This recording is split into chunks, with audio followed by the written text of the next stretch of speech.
ராமநாதபுரம் மாவட்டத்தில் 20 இடங்களில் hydro carbon கிணறுகளை அமைக்க ONGC நிறுவனத்திற்கு அனுமதி அளிக்கப்பட்டுள்ள விவகாரம் பேசுபொருளாக மாறியுள்ளது. ராமநாதபுரத்தில் 20 ஹைட்ரோ கார்பன் கிணறுகள் அமைக்க அனுமதி கோரி தமிழ்நாடு சுற்றுச்சூழல் தாக்க மதிப்பீட்டு ஆணையத்திடம் ONGC நிறுவனம் கடந்த 2023ஆம் ஆண்டில் விண்ணப்பித்து இருந்தது. இதற்கு தற்போது மாநில சுற்றுச்சூழல் தாக்க மதிப்பீட்டு ஆணையம் அனுமதி வழங்கியுள்ளது. எண்ணெய் எரிவாயு எடுக்கும் பணிக்காக முதற்கட்டமாக 2000 முதல் 3000 மீட்டர் ஆழம் வரை கிணறுகள் அமைக்க அனுமதி வழங்கப்பட்டுள்ளது.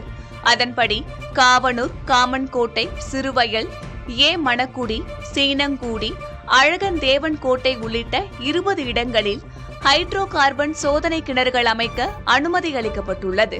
ONGC விண்ணப்பம் குறித்து மாநில அரசு முடிவெடுக்காத நிலையில் மத்திய சுற்றுச்சூழல் அமைச்சகத்திற்கு கீழ் வரும் மாநில சுற்றுச்சூழல் தாக்க மதிப்பீட்டு ஆணையம் அனுமதித்துள்ளது சர்ச்சையாக மாறியுள்ளது.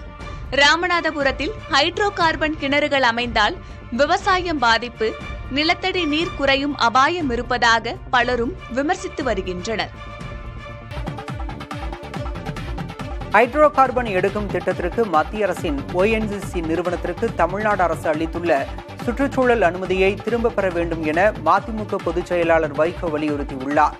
இந்த திட்டம் கடல்வாழ் உயிரினங்கள், மீன்வளம் மற்றும் மீனவர்களின் வாழ்வாதாரத்தை பாதிக்கும் என அவர் குறிப்பிட்டுள்ளார். சுற்றுச்சூழல் நிபுணர்களும் எச்சரித்துள்ள நிலையில் அரசு இந்த திட்டத்தை உடனடியாக ரத்து செய்ய வேண்டும் என்றும் அவர் கேட்டுக் கொண்டுள்ளார்.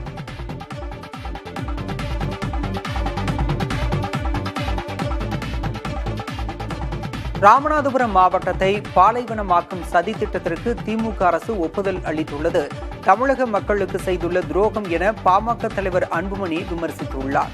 ராமநாதபுரத்தில் ஹைட்ரோ கார்பன் எடுக்க மத்திய அரசின் ONGC நிறுவனத்திற்கு மாநில சுற்றுச்சூழல் தாக்க மதிப்பீட்டு ஆணையம் சுற்றுச்சூழல் அனுமதி வழங்கியுள்ளது.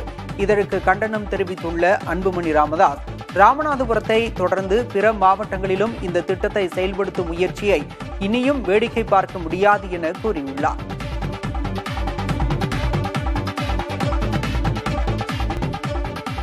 ஹைட்ரோ கார்பன் திட்டத்தால் ஏற்கனவே உலகம் சந்திக்கும் பருவநிலை மாற்றத்தை இது மேலும் மோசமடைய வழிவகுக்கும் என சுற்றுச்சூழல் ஆர்வலர் சுந்தரராஜன் எச்சரித்துள்ளார்.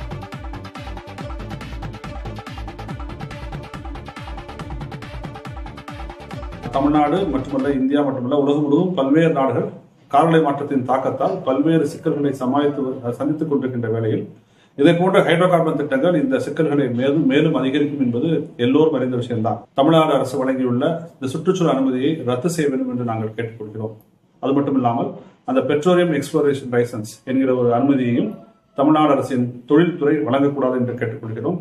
ஏற்கனவே டெல்டா மாவட்டங்களில் செயல்பட்டுக் கொண்டிருக்கும் எண்ணெய் கிணறுகள், வாயு கிணறுகள் எந்த மாதிரியான தாக்கத்தை ஏற்படுத்தியுள்ளன என்பதனை ஆய்வு செய்வதற்காக அமைக்கப்பட்ட பேராசிரியர் சுல்தான் இஸ்மாயில் தலைமையிலான குழுவின் அறிக்கையும் வெளியிட்டு தமிழ்நாட்டில் ஏற்கனவே ஹைட்ரோ கார்பன் கிணறுகள் எந்த மாதிரியான தாக்கத்தை ஏற்படுத்தியுள்ளன என்பதை வெளிப்படைத்தன்மையுடன் தமிழக அரசு நடந்து கொள்ள வேண்டும் என்று கேட்டுக்கொள்கிறோம்.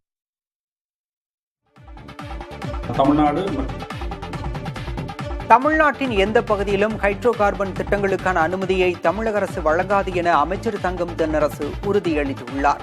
அவர் வெளியிட்டுள்ள அறிக்கையில், ராமநாதபுரம் மாவட்டத்தில் ஹைட்ரோ கார்பன் இருப்பு குறித்து ஆய்வு செய்ய மாநில சுற்றுச்சூழல் தாக்க மதிப்பீட்டு ஆணையம் ONGCக்கு சுற்றுச்சூழல் அனுமதியினை நேரடியாக வழங்கியுள்ள செய்தி தமிழ்நாடு அரசின் கவனத்திற்கு வந்துள்ளதாக குறிப்பிட்டுள்ளார். இதனையடுத்து ONGC நிறுவனத்திற்கு வழங்கப்பட்ட அனுமதியை உடனே திரும்ப பெறுமாறு மாநில சுற்றுச்சூழல் தாக்க மதிப்பீட்டு ஆணையத்திற்கு தமிழ்நாடு அரசு அறிவுறுத்தியுள்ளதாக அமைச்சர் தெரிவித்துள்ளார். தமிழ்நாட்டின் எந்த ஒரு பகுதியிலும் ஹைட்ரோ கார்பன் தொடர்பான எந்த ஒரு திட்டத்தையும் அனுமதிக்க முடியாது என்பதே முதல்வர் MK-ஸ்டாலினின் திடமான கொள்கை முடிவு என உறுதியளித்துள்ள அமைச்சர் தங்கம் தென்னரசு, எதிர்காலத்திலும் இந்த திட்டங்களை தமிழ்நாடு அரசு ஒருபோதும் அனுமதிக்காது என்றும் திட்டவட்டமாக தெரிவித்துள்ளார்.